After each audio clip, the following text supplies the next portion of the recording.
Hello friends, आप सभी का स्वागत है ब्रजेश स्टडी यूट्यूब चैनल में। दोस्तों, आज की इस वीडियो में आरआरबी एनटीपीसी एग्ज़ाम 12 जनवरी प्रथम शिफ्ट में जो भी प्रश्न पूछा गया उसमें से आपको कुल मिलाकर के 37 प्रश्न आपको हूबहू उपलब्ध हो गया है और सभी प्रश्न रियल और ऑथेंटिक है। यदि एक भी प्रश्न आपको बाहर होगा तो आप वीडियो को डिसलाइक कर सकते हैं। चलिए प्रारंभ करते हैं और देखिए आज किस तरह से प्रश्न पूछा गया है। बैक से आज भी बहुत प्रश्न को रिपीट किया है, इसीलिए आप सभी डेट बाय डेट करके देख लीजिए ताकि आपके शिफ्ट में यदि रिपीट करता है तो आपको वहां से लाभ मिल सके। चलिए प्रारंभ करते हैं और देखते हैं कि पहला क्या पूछा था। फर्स्ट क्वेश्चन था कि किस भारतीय को 2019 में मेक्सिको के सर्वोच्च नागरिक सम्मान से सम्मानित किया गया है। तो ये 2019 में मेक्सिको के सर्वोच्च नागरिक सम्मान से प्रतिभा पाटिल को सम्मानित किया गया था 2019 में। और आप लोग ये जानते होंगे कि भारत की ये प्रथम महिला राष्ट्रपति है। इसका नाम था, जो मेक्सिको का सम्मान था, ऑर्डेन मेक्सिकाना डेल एगुएला एज़टेका से सम्मानित किया गया था। कुछ महत्वपूर्ण देख लेते हैं, जैसे सुषमा स्वराज को 2019 में स्पेन के प्रतिष्ठित grand cross of the order से सम्मानित किया गया था। तो यहाँ से याद रखेंगे, सुषमा स्वराज को सम्मानित किया गया था जो स्पेन के प्रतिष्ठित सम्मान से। कल पूछा गया था रामनाथ कोविंद यानी क्रोएशिया के सर्वोच्च सम्मान से किसको सम्मानित किया गया था, तो रामनाथ कोविंद को। और उसी प्रकार सुषमा स्वराज को स्पेन के सर्वोच्च सम्मान से सम्मानित किया गया था, तो रामनाथ कोविंद हो गया आपको क्रोएशिया के। नेक्स्ट है कि बहरीन का award the king Hammad award से किसे सम्मानित किया गया, तो ये 2019 में नरेंद्र मोदी को। फिलीपींस के ग्रैंड कोलर से 2018 में नरेंद्र मोदी को सम्मानित किया गया। संयुक्त अरब अमीरात के ऑर्डर ऑफ द जायद से 2019 में नरेंद्र मोदी को सम्मानित किया गया था। चलिए और नेक्स्ट देखते हैं कि संयुक्त राष्ट्र पर्यावरण कार्यक्रम द्वारा champions of the earth award 2018 से नरेंद्र मोदी को सम्मानित किया गया। तो ये कुछ महत्वपूर्ण है जो आपके एग्जाम में यहाँ से प्रश्न बन सकता है।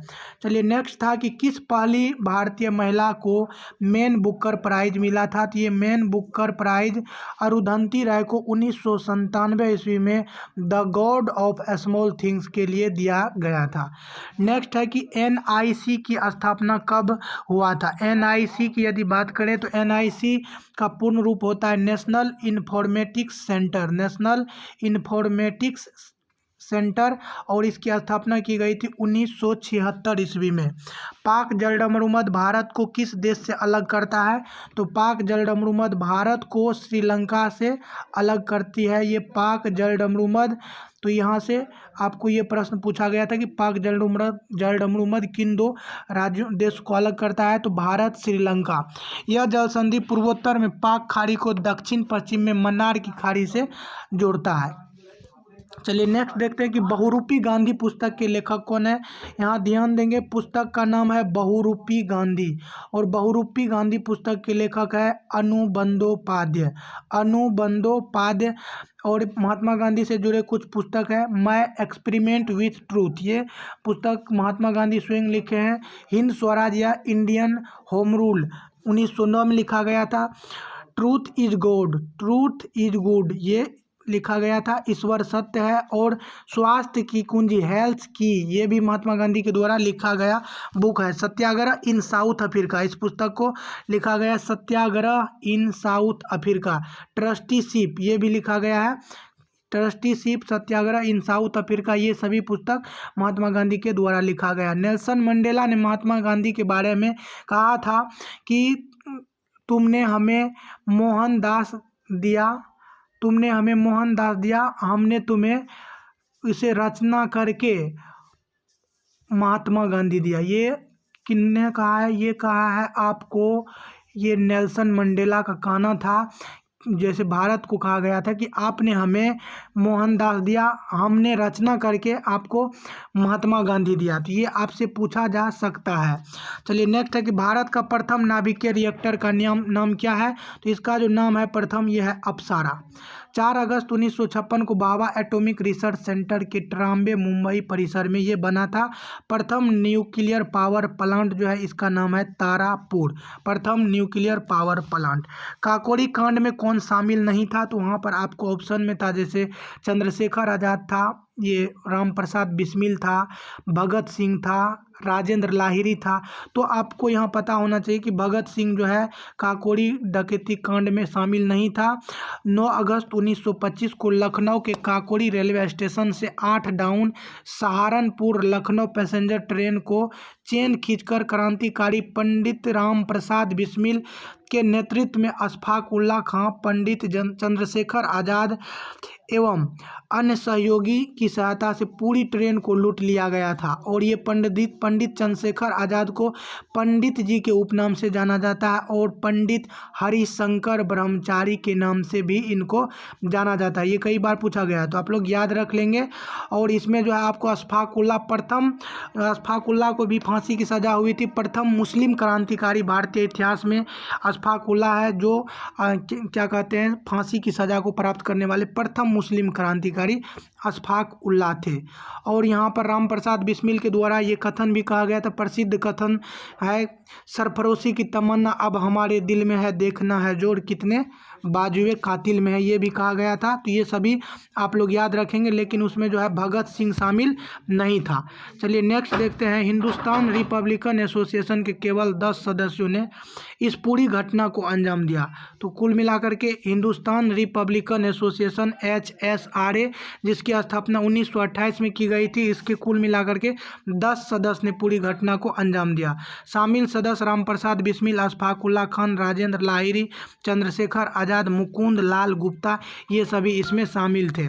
नेक्स्ट पूछा गया था कि गुरु नानक का जन्म कब हुआ था। तो गुरु नानक का जन्म 15 अप्रैल 1469 को ननकाना साहिब पाकिस्तान में हुआ था। और इनकी मृत्यु हुई थी करतारपुर पाकिस्तान में ही है 22 सितंबर 1539 में मृत्यु हुई थी। और 1469 में जन्म ननकाना साहिब पाकिस्तान में करतारपुर में मृत्यु हुई थी। चलिए नेक्स्ट पूछा गया था कि 16वीं लोकसभा के अध्यक्ष कौन थे। तो 16वीं लोकसभा के जो अध्यक्ष हैं ये अध्यक्ष थे आपको सुमित्रा महाजन। 16वीं लोकसभा के अध्यक्ष सुमित्रा महाजन, ये डिप्टी स्पीकर थे M थम्बीदुरई। 17वीं लोकसभा के अध्यक्ष है ओम बिरला। और अभी सदन में जो नेता है बहुमत दल के नेता वो है प्रधानमंत्री नरेंद्र मोदी। अजंता की गुफाएं कहाँ स्थित है। तो अजंता की जो ये गुफा है ये औरंगाबाद महाराष्ट्र में स्थित है। यहाँ से बौद्ध धर्म के चित्र एवं शिल्पकारी के उत्कृष्ट नमूने मिलते हैं। 1983 ईस्वी में यूनेस्को की विश्व धरोहर स्थल में अजंता को शामिल किया गया था। एलोरा की गुफा औरंगाबाद महाराष्ट्र में स्थित है। एलोरा की गुफा प्राचीन भारत में हिंदू, बौद्ध एवं जैन धर्म की गुफा मंदिर है। और एलोरा की गुफा को राष्ट्रकूट वंश के शासक ने बनाया था और कृष्ण प्रथम खास करके इसमें आता है। तो एलोरा की गुफा में आपको ध्यान देना है कि 12 बौद्ध गुफा है, 17 हिंदू गुफा है, 5 जैन गुफा है। बौद्ध 12, हिंदू 17, जैन का जो है गुफा 5 है।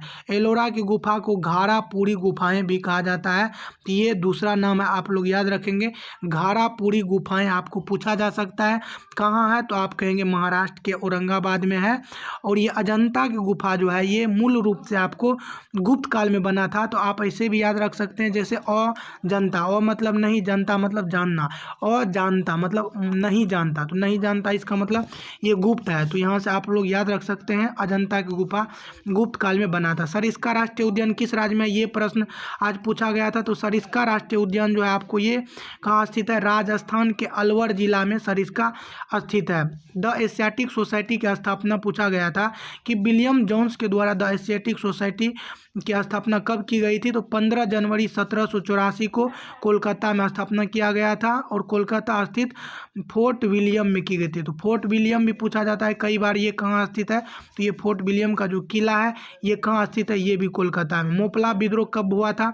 तो मोपला विद्रोह आप लोग को पता होगा कि मोपला विद्रोह ये 1921 ईस्वी में, वहाँ मोपला जो आपको केरल में पड़ता है, वहाँ का जो मुस्लिम किसान था, खास करके अली मुसलियार नाम के एक मुस्लिम किसान था, उन्हीं के द्वारा नेतृत्व किया गया था। कई बार पूछा गया है कि मोपला विद्रोह का नेतृत्व किसने किया था। तो अली मुसलियार के द्वारा किया गया था। ये आप लोग याद रखेंगे, अली मुसलियार, और केरल के मोपला मुसलमानों के द्वारा ये किया गया था।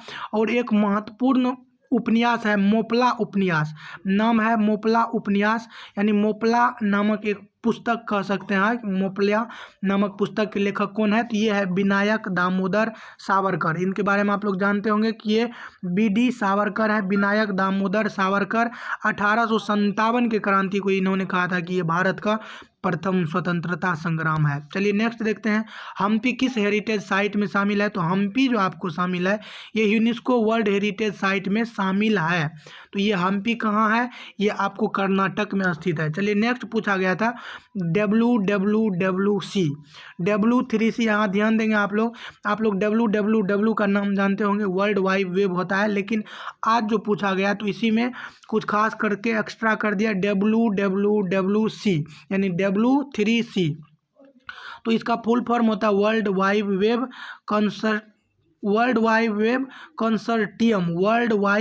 कंसोर्टियम।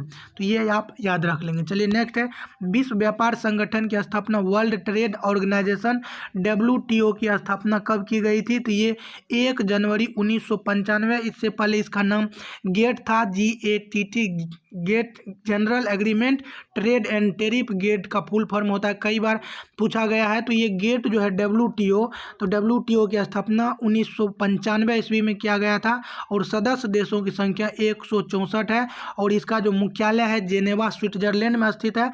आप लोग ऐसे याद रख सकते हैं कि जीने के लिए व्यापार जरूरी है, तो विश्व व्यापार संगठन जीने के लिए, तो जीने के लिए मतलब जेनेवा में स्थित है इसका मुख्यालय।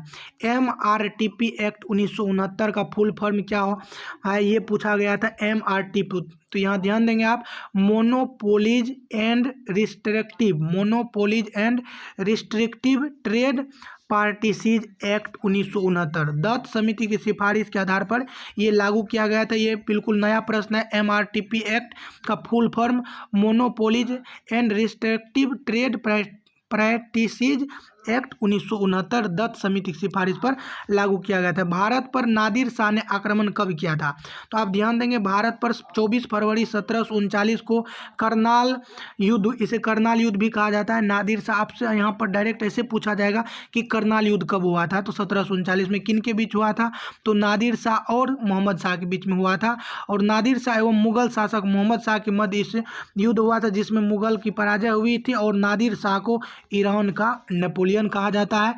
फ्रेंड्स, यदि आप नए हैं तो चैनल को जरूर सब्सक्राइब कर लीजिएगा और PDF के लिए मैं आपको बताऊंगा वीडियो के एंड में कि PDF आपको कैसे मिलेगा। चलिए प्रारंभ करते हैं। अगला देखते हैं कि ग्राम पंचायत के चुनाव के लिए उम्मीदवार की न्यूनतम आयु कितनी है? तो ग्राम पंचायत के यदि आप चुनाव लड़ना चाहते हो तो आपका उम्र 21 वर्ष होना चाहिए। आप यदि लोकसभा का चुनाव लड़ना चाहते हैं तो आपका उम्र 25 वर्ष होना चाहिए। विधानसभा के चुनाव लड़ने के लिए आपका उम्र 25 वर्ष होना चाहिए। उपराष्ट्रपति बनने के लिए आपका उम्र कितना होना चाहिए? 35 वर्ष होना चाहिए। राज्यपाल बनने के लिए 35 होना चाहिए। राष्ट्रपति बनने के लिए 35 वर्ष होना चाहिए और लोकसभा के सदस्य बनने के लिए 25 वर्ष होना चाहिए। लेकिन राज्यसभा के सदस्य बनने के लिए आपका उम्र कितना होना चाहिए? 30 वर्ष होना चाहिए। उसी प्रकार विधान परिषद का सदस्य बनने के लिए आपका उम्र कितना होना चाहिए? 30 वर्ष होना चाहिए। चलिए नेक्स्ट देखते हैं कि चुनाव आयोग ने, यहाँ पूछा गया था कि चुनाव आयोग ने राजनीतिक दलों के लिए चुनाव घोषणा पत्र चुनाव से कितने समय पहले जारी करना अनिवार्य किया है? तो चुनाव घोषणा पत्र ये चुनाव से 48 घंटे पहले जारी करना अनिवार्य किया है। धारा 126 के मुताबिक मतदान से 48 घंटे पहले प्रचार पर प्रतिबंध लग जाता है, यानी मतदान से 48 घंटे पहले। नेक्स्ट था कि जल संरक्षण हेतु जल क्रांति वर्ष किस वर्ष को घोषित किया गया? तो ये जल क्रांति वर्ष जो घोषित किया गया है वर्ष 2015-16 को और 5 जून 2015 को जल क्रांति अभियान का शुभारंभ किया गया था। आप लोग याद में रखेंगे, 5 जून 2015 को जल क्रांति अभियान घोषित किया गया था। कोणार्क का सूर्य मंदिर कहाँ है? तो ये पूरी ओडिशा में है कोणार्क का सूर्य मंदिर और 1984 में यूनेस्को ने विश्व धरोहर स्थल के रूप में मान्यता दी थी। यह मंदिर सूर्य देव को समर्पित है। कोणार्क का पूर्वी गंग राजवंश के राजा नरसिंह देव प्रथम के द्वारा इसका निर्माण किया गया था। नेक्स्ट देखिए, किस जैव रासायनिक प्रक्रिया के दौरान खमीर शर्करा को इथेनॉल, कार्बन डाइऑक्साइड और अन्य उपोत्पाद में परिवर्तित करते हैं? तो ये किण्वन के दौरान किया जाता है। नेक्स्ट है कि पशु के व्यवहार का अध्ययन क्या कहलाता है, तो पशु के व्यवहार का जो अध्ययन कहलाता है ये इथोलॉजी कहलाता है। पशु के व्यवहार का अध्ययन इथोलॉजी कहलाता है। मानव व्यवहार एवं भावनाओं का जो अध्ययन होता है ये साइकोलॉजी कहलाती है। यानी मनोविज्ञान के तहत मानव व्यवहार और भावनाओं का अध्ययन किया जाता है, लेकिन पशु का जो व्यवहार और भावना का अध्ययन किया जाता है ये इथोलॉजी कहलाता है।